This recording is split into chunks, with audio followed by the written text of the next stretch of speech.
प्यारे बच्चों, welcome to my channel Verma study 2020 बुकलाना। मैं यूपी बोर्ड के क्लास 12th के छात्रों के लिए जियोग्राफी का हिंदी माध्यम से मैं फुल कोर्स कराऊंगा। यदि फुल कोर्स करना आप चाहते हैं तो मेरे चैनल को सब्सक्राइब कीजिए और बेल आइकन को प्रेस करना न भूलें, ताकि जो भी वीडियो मैं अपलोड करूं उसका नोटिफिकेशन सबसे पहले आपको मिल सके। प्यारे बच्चों, जैसा कि आपको पता है क्लास 12th में एनसीईआरटी में 2 किताब है। एक किताब का नाम है मानव भूगोल के मूल सिद्धांत, ये समाप्त हो चुका है, इसे पढ़ा जा चुका है।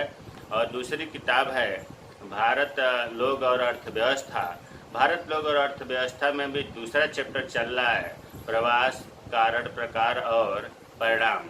तो प्रवास का दूसरा वीडियो है, जो पहला वीडियो नहीं देखा है आई बटन को क्लिक करके उसे देख लेंगे।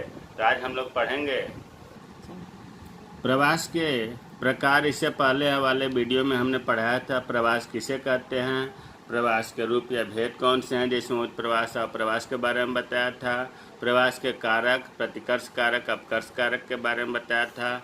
उसे आई बटन को क्लिक करके पढ़ लेंगे। प्रवास के प्रकार। प्रवास 2 प्रकार का होता है, आंतरिक प्रवास, अंतर्राष्ट्रीय प्रवास। देखो बच्चों, आंतरिक प्रवास का मतलब कि देश के भीतर प्रवास होगा। प्रवास का अर्थ बताया गया है कि कोई व्यक्ति या व्यक्तियों का समूह एक स्थान से दूसरे स्थान पर जब जाता है उसे प्रवास कहते हैं। तो देश के भीतर अगर प्रवास हो रहा है उसे आंतरिक प्रवास कहेंगे, और जो देश के बाहर हो रहा है अंतर्राष्ट्रीय प्रवास कहेंगे।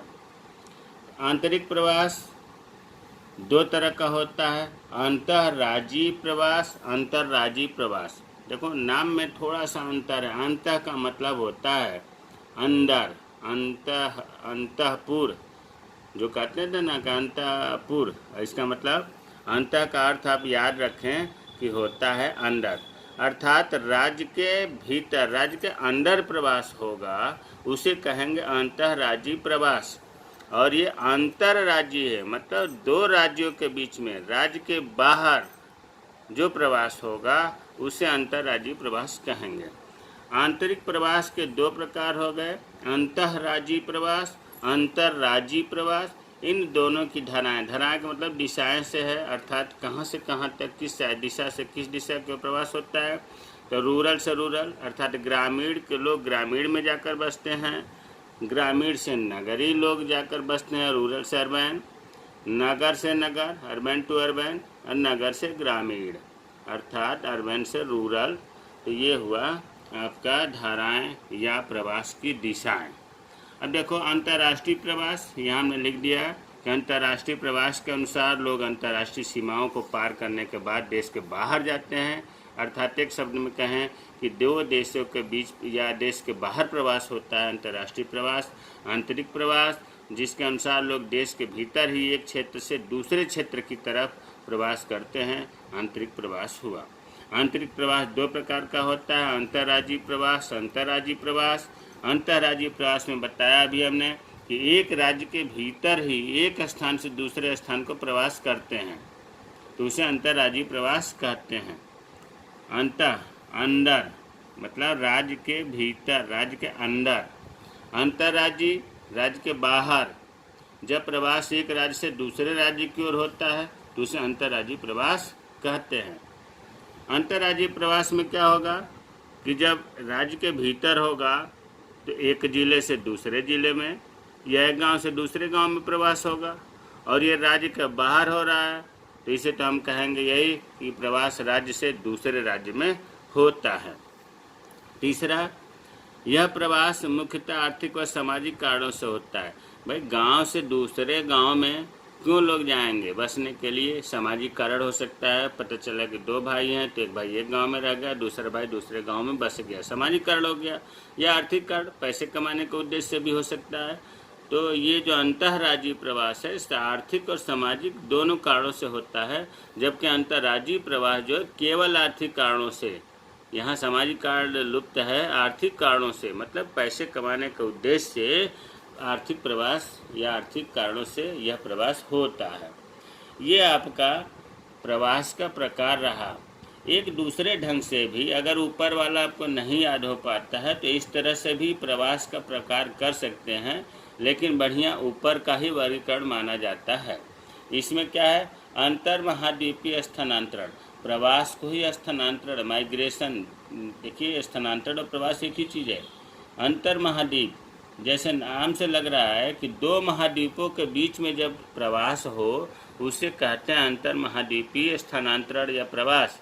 अंतर्राष्ट्रीय, एक देश से दूसरे देशों के बीच में अंतर है, थोड़ा सा है। देखो इसमें दो महाद्वीपों के बीच प्रवास हुआ, इसमें एक ही महाद्वीप में एक देश से दूसरे देश के बीच अगर प्रवास होता है तो अंतर्राष्ट्रीय प्रवास कहते हैं।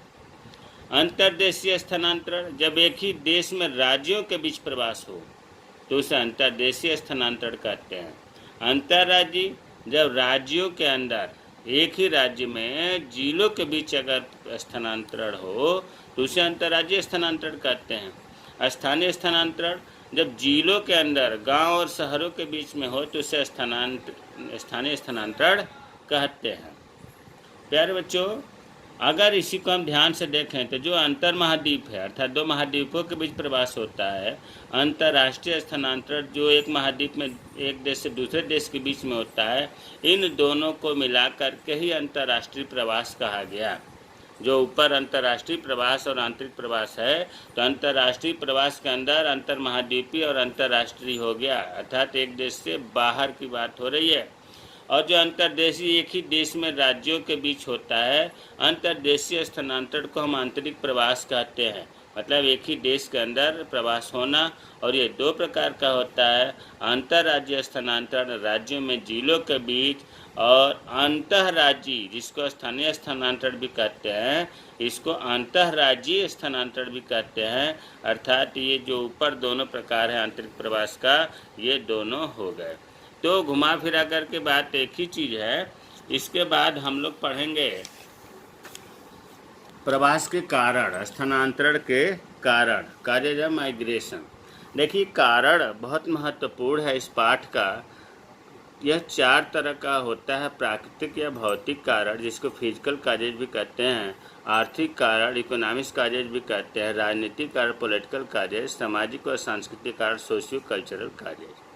प्राकृतिक कारण या भौतिक कारण आप रटे नहीं, इन्हें आप ये समझें कि इन कारणों से प्रवास होता है। एक स्थान से दूसरे स्थान पर जाने का कारण क्या है, वही तो हुआ प्रवास के कारण। तो पहला कारण भौतिक कारण में या प्राकृतिक कारण में आते हैं जलवायु परिवर्तन। जहाँ पर मान लो कुछ लोग हैं कि जहाँ रहते हैं वहाँ बहुत ज़्यादा गर्मी पड़ने लगती है, तो गर्मियों में वो चले जाते हैं ठंड वाले जगहों पर। जहाँ बहुत ठंड पड़ती है वहाँ से लोग वहाँ चले जाते हैं जहाँ गर्मी पड़ती है। तो जलवायु परिवर्तन के कारण प्रवास होता है। बाढ़ आ गई, वहाँ से लोग प्रवास कर दिए। अतिवृष्टि, बहुत ज़्यादा बारिश होने लगी तो प्रवास का कारण होता है। अकाल पड़ गया, सूखा पड़ गया तो प्रवास होगा। भूकंप बार बार आता है, भूकंप आ गया, ज्वालामुखी की उत्पत्ति होने लगी, भूस्खलन होने लगा, तो क्या होगा, लोग वहाँ से छोड़ करके दूसरे जगह जाएंगे, दूसरे जगह बसेंगे, तो प्रवास का भौतिक कारण कहलाएगा। मिट्टी का अनुपजाऊ होना, जहाँ रह रहे हैं वहाँ मिट्टी अच्छी नहीं है, फसलें नहीं होंगी तो खाएंगे लोग क्या, तूफान आदि।